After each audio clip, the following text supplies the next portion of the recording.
पुस्तकें प्रकाशित की हैं। अयोध्या शोध संस्थान संस्कृति विभाग ने बलिया में आज बलिया बलिदान दिवस के अवसर पर ये पुस्तक आज यहाँ इसका विमोचन हो रहा है। वर्तमान पीढ़ी का पाथेय बनेगी ये पुस्तक, कर सकते हैं। साथ में बोलिए भारत माता की। इस उम्र के पड़ाव पर भी वो हमारे मार्गदर्शक हैं और उन्हें सम्मान करके, वास्तव में उनका सम्मान करके हम स्वयं को गौरवान्वित अनुभव कर रहे हैं। आपकी तालियों के प्रणाम पहुंचे ऐसे स्वतंत्रता संग्राम सेनानी के चरणों में। मैं चाहूंगी तालियों के प्रणाम से आप इन्हें सम्मानित करें। हमारा सौभाग्य है कि हम इन अमर शहीदों को या उनके परिवारिक जनों को सम्मानित कर पा रहे हैं। मार दिया गया था उन्हीं के परिवारिक जन। जोरदार तालियों से आप इनको प्रणाम से इनका अभिनंदन करें। नगर पंचायत बांसडीह से सभी उपस्थित भाइयों बहनों, आजादी के अमृत महोत्सव वर्ष में जब पूरा देश आजादी के अमृत महोत्सव के साथ उत्साह और उमंग के साथ जुड़ करके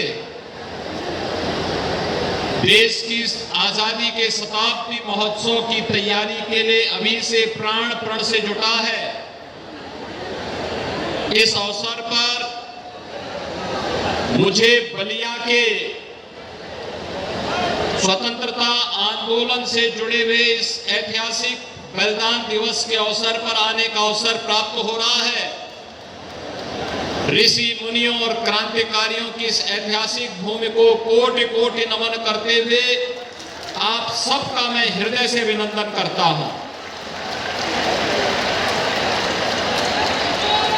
भाइयों बहनों, बलिया का अपना इतिहास है और लोग पता नहीं जैसे भी हो, लोग कहते रहे हैं कि बलिया के लिए अनुशासन का कोई महत्व नहीं होता।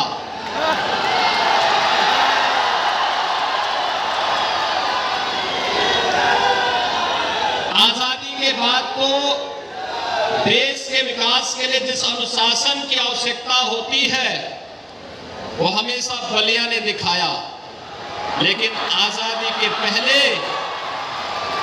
आज से नहीं, आज तो जन्माष्टमी का दिन भी है और मैं सौभाग्यशाली हूं कि जन्माष्टमी के दिन बलिया बलिदान दिवस एक साथ मिला और एक साथ आयोजन में मुझे आपके बीच में आने का अवसर प्राप्त हो रहा है। लेकिन बलिया ने वास्तव में जब जो आवश्यकता पड़ी, ऋषि मुनियों की धरती है और महाराज भृगु ने भी कभी भी कोई चिंता नहीं की। यहां पर बलिया आज भी उस श्राप से अपने को मुक्त नहीं कर पाया। मैं पिछले 5 साल से मेडिकल कॉलेज के लिए जमीन मांग रहा हूं, लेकिन मुझे जमीन नहीं मिल पाई, जबकि बलिया में 3 साल पहले मेडिकल कॉलेज बन जाना चाहिए था। और आज मैं मुख्य सचिव, चूंकि मुख्य सचिव हमारे इसी बलिया में रह करके पढ़े थे, तो इसलिए उनको विशेष रूप से लेकर के आए हूं कि आज शाम तक उनको यहां रहना है और महाराज भृगु की इस धरती के लिए एक मेडिकल कॉलेज क्रांतिकारियों की स्मृति में तो जरूर दे करके आज जाइएगा।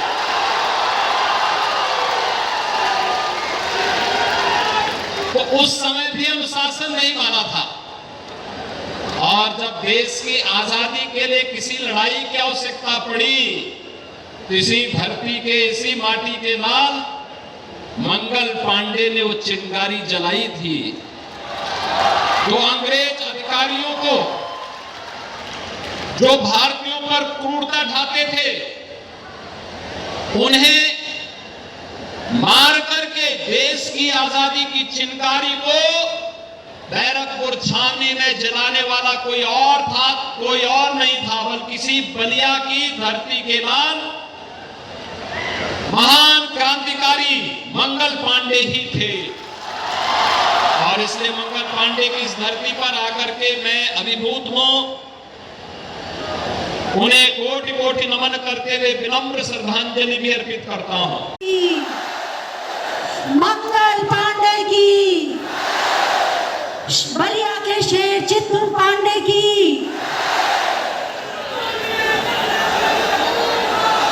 जोरदार बलिया बलिदान दिवस के अवसर पर भारत माता की, भारत माता की वंदे। तो ये साबित हुआ ही है कि कोरोना के महामारी के नियंत्रण में, इसके प्रबंधन में भारत का जो रिजल्ट था, दुनिया के अंदर बड़ी बड़ी ताकतें पस्त हो गई, लेकिन भारत मजबूती के साथ डटा रहा, लड़ता रहा और कोरोना को भी पस्त कर दिया।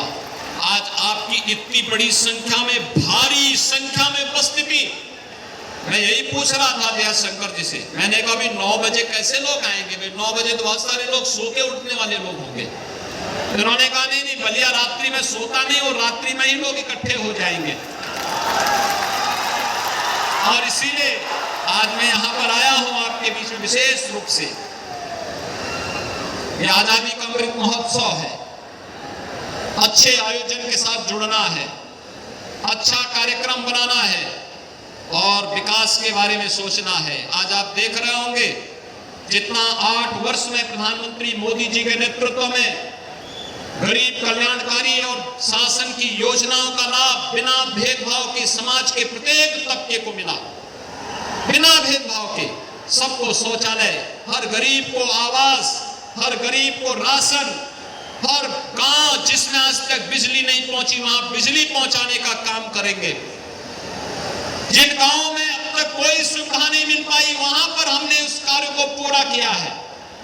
कोई कारण नहीं कि अगर कोरोना जैसी महामारी को मात देकर के हम लोग आज देश के अंदर 200 करोड़ वैक्सीन की डोजेस देश के अंदर फ्री में उपलब्ध कराने में सफल हुए हैं।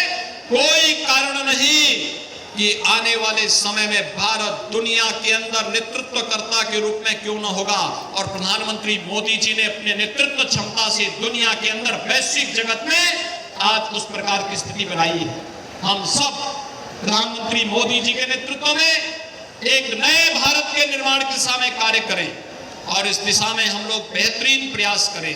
और मैं यहाँ पर चाहूंगा, आज हमारे मुख्य सचिव भी यहाँ पर आए हैं, चूंकि बलिया में पढ़े हैं तो बलिया के बारे में विशेष रूप से, बलिया जेल के बारे में, बलिया जेल को बलिया के बाहर कहीं स्थानांतरित करते हुए यहाँ पर एक भव्य स्मारक बने, मेडिकल कॉलेज के निर्माण के लिए कार्य योजना विस्तृत रूप से तैयार करते हुए इन कार्यक्रमों को आगे बढ़ाने की आवश्यकता है।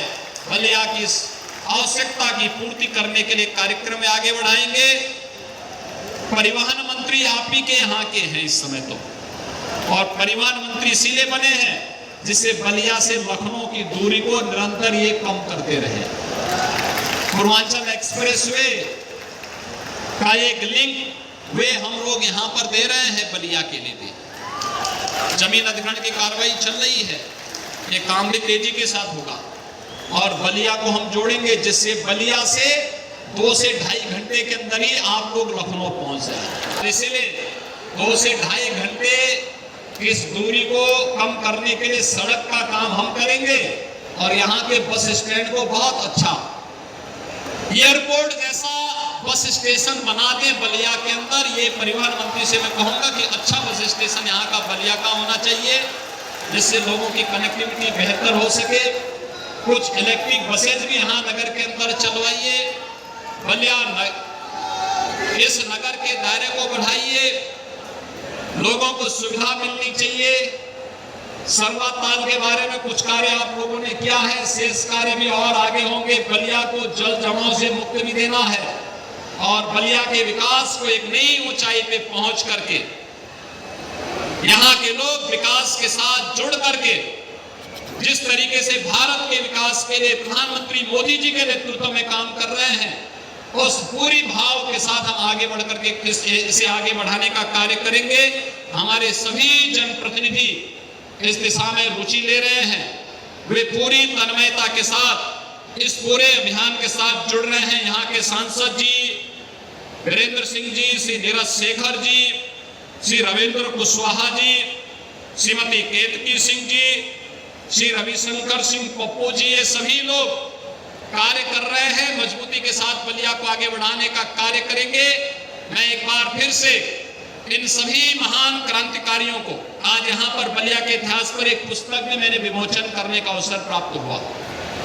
अयोध्या शोध संस्थान के माध्यम से संस्कृति विभाग ने हर एक जनपद में आजादी के इतिहास में क्या योगदान है, और मैं तो चाहूंगा यहाँ पे डिग्री कॉलेज, 2 कॉलेजेस हैं, तमाम हमारे शिक्षक हैं, रिटायर्ड शिक्षक होंगे, उनसे भी मैं कहूंगा इससे अच्छा अवसर नहीं हो सकता। हमारे गांव, हमारे न्याय पंचायत, हमारे ब्लॉक, हमारे कस्बे में कहां पे कौन सी क्रांति की ज्वाला कब फूटी थी, गांव की स्मृति और लोक गाथाओं में सब इनका अंकित होगा। उसे शब्दों में उकेर करके पुस्तक के रूप में आप देंगे, हम उसे प्रकाशन की व्यवस्था राज्य सरकार की तरफ से कर देंगे और आप उसकी तैयारी करिए।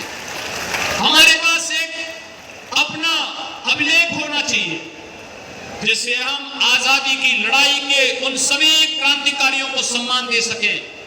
देखिए, इसमें हर तबके के लोग थे।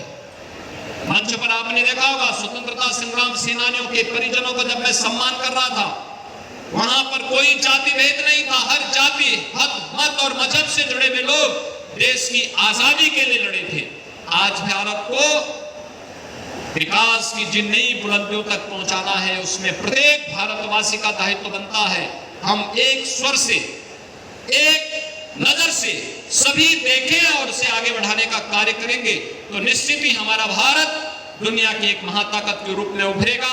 यही आजादी के अमृत महोत्सव का और देश की आजादी के शताब्दी महोत्सव का हमारा संकल्प होना चाहिए। मैं आज के इस अवसर पर अपने सभी महान क्रांतिकारियों को, जिन्होंने देश की आजादी के इस आंदोलन में बलिया बलिदान दिवस के अवसर पर अपने आप को बलिदान दिया, नेतृत्व दिया, उन सबको एक बार फिर से आज जन्माष्टमी के इस पावन पर्व पर, बलिया बलिदान दिवस के इस पावन अवसर पर उन्हें कोटि कोटि नमन करते हुए उन्हें सत सत वंदन करता हूं, उन्हें विनम्र श्रद्धांजलि अर्पित करता हूं। धन्यवाद। जय हिंद। मुख्यमंत्री महोदय को विदा दें। भारत माता की, भारत माता की, भारत माता की, मंगल पांडे की, चित्तू पांडे की। बलिया बलिदान दिवस के रूप में आयोजित इस कार्यक्रम में यहाँ पधारे हैं, हम हृदय से आपके प्रति अपनी कृतज्ञता अर्पित करते हैं। ये लड़ाई निरंतर चलती रही। मुझे कई वर्ष पहले यहाँ पर वीर कुंवर सिंह डिग्री कॉलेज के छात्र संघ के शपथ ग्रहण समारोह में आने का अवसर प्राप्त हुआ था। ये चीजें दिखाती हैं कि क्रांतिकारियों के प्रति उनके यहाँ के मन में कितना श्रद्धा और सम्मान का भाव है। यहाँ की संस्थाओं का नामकरण, यहाँ के एक एक स्थान पर जो मूर्तियां लगी हैं, जो स्मारक बने हुए हैं, और जब राष्ट्रपिता महात्मा गांधी ने भारत छोड़ो आंदोलन, अंग्रेजों भारत छोड़ो का आह्वान किया था, तो इस बलिया में महान क्रांतिकारी चित्तू पांडे के नेतृत्व में जो आंदोलन आगे बढ़ता है, आज उसको उस स्मृतियों को ताजा करने के लिए हम लोग आज यहाँ पर एकत्र हुए हैं। वास्तव में ये सभी कार्यक्रम हमें एक नई प्रेरणा प्रदान करते हैं, एक नए भारत के निर्माण के लिए एक नई प्रेरणा हम सब के लिए सदैव बनी रही है। और इसी धरती पर आजादी की इस लड़ाई में भाग लेने वाले उन सभी क्रांतिकारियों ने, जिन्होंने 1942 में तो बलिया ने अपने आप को एक स्वतंत्र राष्ट्र घोषित कर दिया था, और तात्कालिक आवश्यकता के लिए श्री चित्तू पांडे जी को जिलाधिकारी बना दिया गया था। श्री महानंद मिश्र जी को यहाँ के पुलिस अधीक्षक के रूप में तैनाती दी गई थी, और उन्होंने कई दिनों तक बलिया की व्यवस्था को चला। उनके पास उस समय वास्तव में बलिया के लोग किन युद्धों से लड़ रहे थे, यानी उनके पास लड़ाई के लिए हल था, कुदाल था, फावड़ा था, गैती था, यही लेकर के लोग आए थे। 50,000 की संख्या में एकत्र होकर के बलिया की जेल पर धावा बोल करके, और उस समय उन्होंने उन क्रांतिकारियों को जन दबाव के सामने, क्रांतिकारी जेल के बाहर आ जाएं, ये अपने आप में एक मिसाल थी। और उसमें श्री चित्तू पांडे जी को, श्री राधा मोहन सिंह जी को और उस समय के श्री विश्वनाथ चौबे जी को, अंग्रेजों को उस समय जेल से रिहा करना पड़ा था। और बाद में फिर चित्तू पांडे जी को यहाँ का जिला कलेक्ट्रेट घोषित करते हुए, महानंद मिश्र जी को पुलिस अधीक्षक घोषित करते हुए यहाँ पर एक अस्थायी सरकार का संचालन इनके नेतृत्व में निरंतर आगे बढ़ता रहा। लेकिन बाद में ब्रिटिशर ने जो जुल्म यहाँ पर ढाया, यहाँ के सुखपुरा में, बांसडी में, चोरवा, रसड़ा, नरही, चितबड़ा गांव आदि स्थानों पर 84 ऐसे क्रांतिकारियों को जिन्होंने देश की आजादी के लिए उस आंदोलन में भाग लिया था, उन्हें निर्ममता पूर्वक गोलियों से भूनने का काम उस समय ब्रिटिश सरकार ने किया था। चित्तू पांडे जी को, महानंद मिश्र जी को, राधा मोहन सिंह जी को, जगन्नाथ सिंह जी को, रामानंद पांडे जी को, राजेश्वर त्रिपाठी जी को, उमा शंकर जी को, विश्वनाथ मर्दाना जी को, विश्वनाथ चौबे जी को, इन्हें ब्रिटिश हुकूमत ने फिर से जेल में डाल दिया था। और ये जो बलिदान था, ये जो त्याग था, यह बलिया को एक नई पहचान देता है। बलिया यहीं पे चुप नहीं बैठा। देश की आजादी की लड़ाई के बाद हर एक और विकास के बारे में लोग चिंता करने लग गए। मैंने देखा कि वह अपनी तन्मयता के साथ, अपने आप, अपने भाव के साथ बलिया अपने जीवन को अपने आप बढ़ाता रहा। ये बलिया वास्तव में कितना यानी पौराणिक स्थल है। एक तरफ से मां गंगा आती है, एक तरफ से मां सरयू आती है, उसके संगम के तट पर बसा है बलिया। अपने आप में एक पौराणिक और पवित्र स्थल का प्रतीक है। और एक वही पवित्रता यहाँ के भावों में क्रांति के रूप में झलकती है। जब इस देश के आजादी के बाद, जब भारत के संविधान के गले को, लोकतंत्र को दबा करके कुचलने का कार्य कुछ लोगों ने किया था, तब भी बलिया ने ही हुंकार भरी थी और स्वर्गीय श्री जयप्रकाश जी के नेतृत्व में इस लड़ाई को आगे बढ़ाने का काम किया। उस पूरी लड़ाई में स्वर्गीय चंद्रशेखर जी का योगदान अविस्मरणीय है। एक नेतृत्व की क्षमता और उसकी कसौटी क्या हो सकती है? व्यक्ति के लिए नहीं, अपने परिवार के लिए नहीं, अगर एक आम नागरिक के मौलिक अधिकारों के लिए, उसकी सुरक्षा के लिए, उसके स्वावलंबन के लिए, तो मैं चला आंदोलन। और उस आंदोलन में उस समय के नेतृत्व को चुनौती देने की मुद्रा में स्वर्गीय चंद्रशेखर जी के नेतृत्व में जिस तरीके से जनता पार्टी ने उस समय कालखंड में कार्य किया था, आज भी अविस्मरणीय है। और भाइयों बहनों, इसीलिए आज मैं बलिया में आया हूं। यह आजादी का अमृत महोत्सव है। 12 मार्च 2021 को प्रधानमंत्री मोदी जी ने साबरमती आश्रम गुजरात से देश की आजादी के अमृत महोत्सव के 75 सप्ताह के कार्यक्रम को आगे बढ़ाया था। और 75 सप्ताह का एक कार्यक्रम आजादी के अमृत महोत्सव के साथ तो संपन्न हुआ, इसे एक वर्ष और 15 अगस्त 2023 तक तो अभी बढ़ाया गया है। लेकिन प्रधानमंत्री जी ने हमारे सामने कुछ संकल्प रखे हैं। आपने प्रधानमंत्री जी के 15 अगस्त यानी अमृत महोत्सव कार्यक्रम के उद्बोधन को सुना होगा। कितना महत्वपूर्ण था। उन्होंने 5 संकल्प देश के नागरिकों को दिलाए थे और सबको कहा था अगर भारत को दुनिया की महाशक्ति के रूप में स्थापित करना है, जब ये देश अपनी आजादी का शताब्दी महोत्सव मना रहा होगा, तब हमें को संकल्प लेकर के चलने होंगे। हर व्यक्ति अपने कर्तव्यों का पालन करते हुए अगर आगे बढ़ जाएगा, कोई कारण नहीं भारत दुनिया की एक महाशक्ति के रूप में स्थापित न हो जाए। और इसके लिए विकास के बारे में हमें सोचना होगा और कहीं भी गुलामी की कोई निशानी न रहे, इस संकल्प को अपने जीवन में अंगीकार करना होगा। अगर हम सब अपने अपने कर्तव्य पथ पर आगे बढ़ करके कार्य करना प्रारंभ कर देंगे, तो भाइयों बहनों, कोई कारण नहीं कि हम भारत को दुनिया की सबसे बड़ी महाशक्ति के रूप में स्थापित न कर दे।